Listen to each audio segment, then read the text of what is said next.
and you'll never walk alone. Unless we trade you.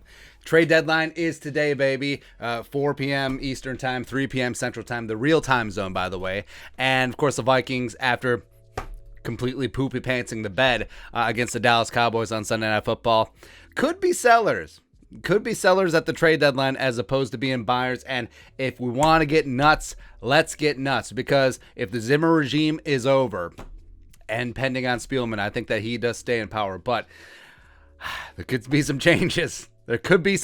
So let's go over the top trade deadline candidates for the Minnesota Vikings out.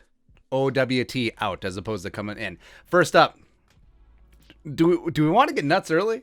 Let's get nuts. Kirk, Jerome, Ezekiel Cousins, right? So in our columns, we got Poe, we got the player, as well as potential trade compensation. So, I mean, Kirk Cousins, the way that he's played throughout most of the season, minus the Cowboys game, yes, he's played at a high level. And I think firmly he has been a top 10 quarterback. And if the Vikings are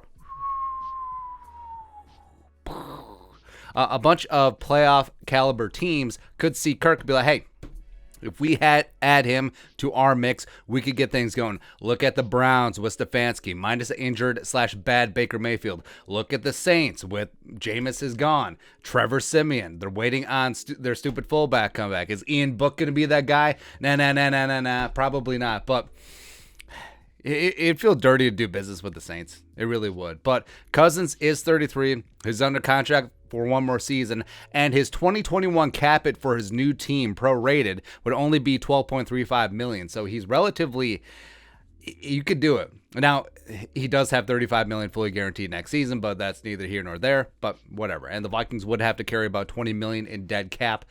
So would it happen? I don't know. I don't know. TBD.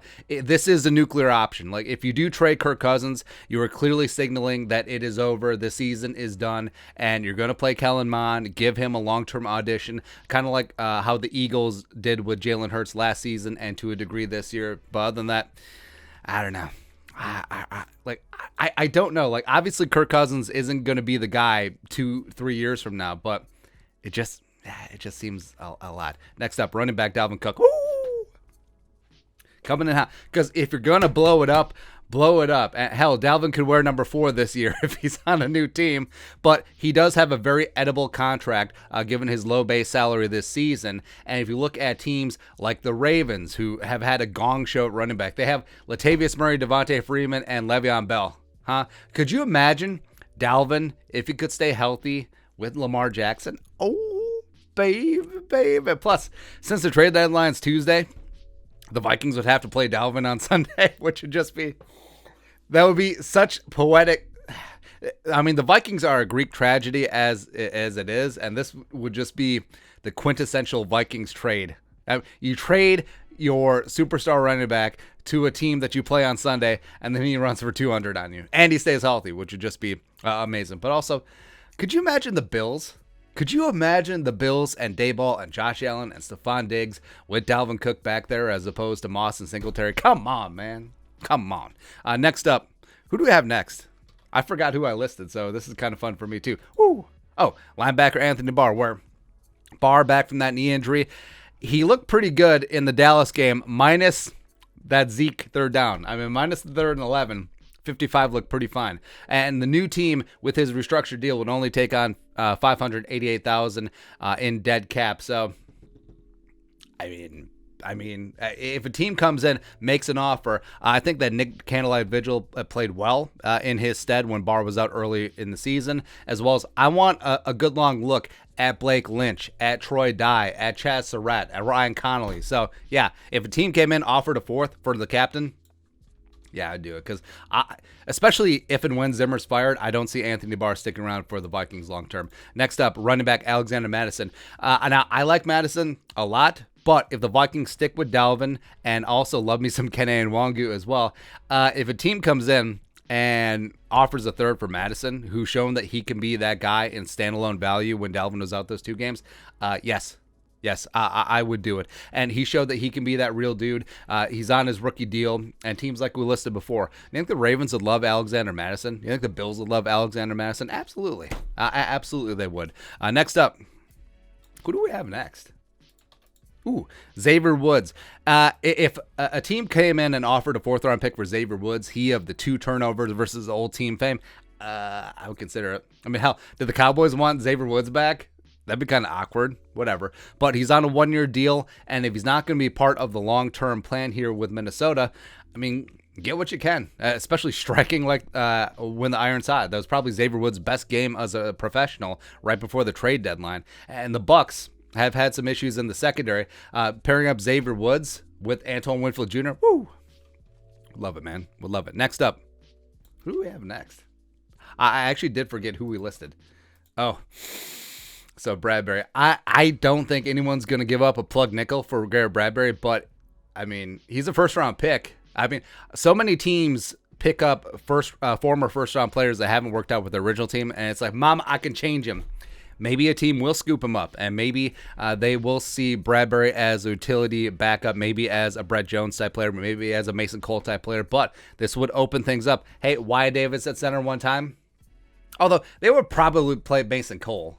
But, well, if Zimmer's out of the picture, maybe they would play Wyatt Davis. Maybe we can get nuts in here. But I think a 6th-round pick might be a little rosy. This may be a Mike Hughes situation. Also, a lot of people are making a big deal. It's like, oh, Mike Hughes is starting for the Chiefs. The Chiefs are bad, man. The Chiefs are ass on defense. They're probably going to get lit. Well, we're recording this before Monday Night Football, Chiefs-Giants, and you'll see this after Monday Night Football. So I'm guessing Danny Dimes goes for 400. I don't know. Who knows? But maybe a 7th-round pick, maybe a conditional 7th-round pick for Bradbury. I may take that at this point. Next up, cornerback. Oh, Bashaud Breeland Johnson. And I say a negative 7th-round pick in that I would give up one of Spielman's precious 7th-round picks just to get rid of him. Like, I understand that the Vikings probably gain very nil in terms of cap space, but it would just be funny for me. And also, it would free up snaps for Harrison Hand, for Chris Boyd, etc. But like we said, if Zimmer's out of the picture, maybe the stubbornness is not there. Maybe some of these young guys do get a chance when some of the veterans are not performing. Next up, defensive tackle Sheldon Richardson. Yeah, I mean, Shelley's just not getting the time of day behind Diesel Dalvin Tomlinson, who's pretty entrenched at that 3-tech spot. And if a team is out there needing some defensive interior help, Sheldon can still do it. He's on a 1-year contract. That deal is very edible for his new team, prorated wise. So, yeah, it's not that big of a deal. If a team offers a 6 for Sheldon, I would do it. Plus, I would give a few more snaps for Armand, for Watts, for James Lynch, etc. Next up, Everson. Oh! I don't think they can do it again, because I actually think that Everson has some good tread left on him, where I think that Everson could play next year, maybe even the year after that. And if the Vikings gave up on Everson, who is by far the Vikings' best remaining edge rusher, they're just giving up on the season. They are. But you look around, the Chiefs could need some pass rush help. His home state, Arizona Cardinals, they just lost J.J. Watt. They could certainly use some help on the edge, opposite of Chandler Jones, too. Plus, his contract is extremely cheap. Only $632K taken on the cap by that new team. So, I don't know. My heart says no. My head says yes, it makes sense if you're going to mail in the season. But, I don't know. Make it a 3rd? We'll see. And lastly, Adam, Jerome, Ezekiel, Thielen. This one hurts. This one hurts more than Everson too. But Thielen is very obviously not happy. And, even though he was out of line, maybe Stephon Diggs was right.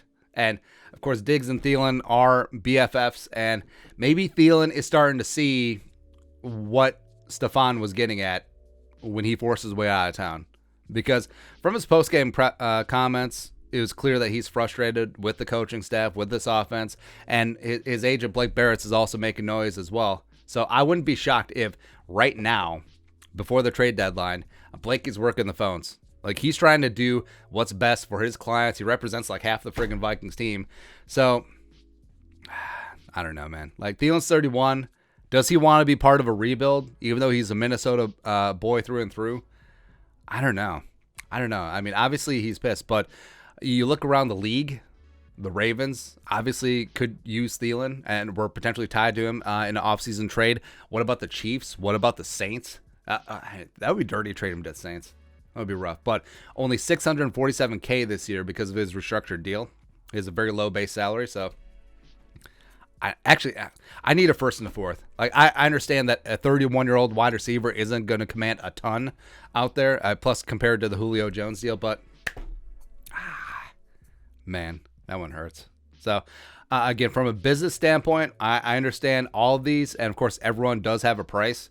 And if Daniil had been healthy, the way that his contract was, if a team came in and offered a first and some change, he would be gone. And that's just how it is. But it sucks that we're at this point, especially given the talent on this roster. But it comes down to coaching. And who knows? Maybe by the time we're watching this on Tuesday morning, maybe Zimmer's fired. Who knows? Probably not, which is easily the most frustrating part. But anyways, let us know your thoughts on our thoughts of Vikings trade deadline candidates. Let us know in the comment section below. Subscribe for daily Vikings takes. Want to support that work? Put a little something in the Venmo. But until next time, Skol, production value.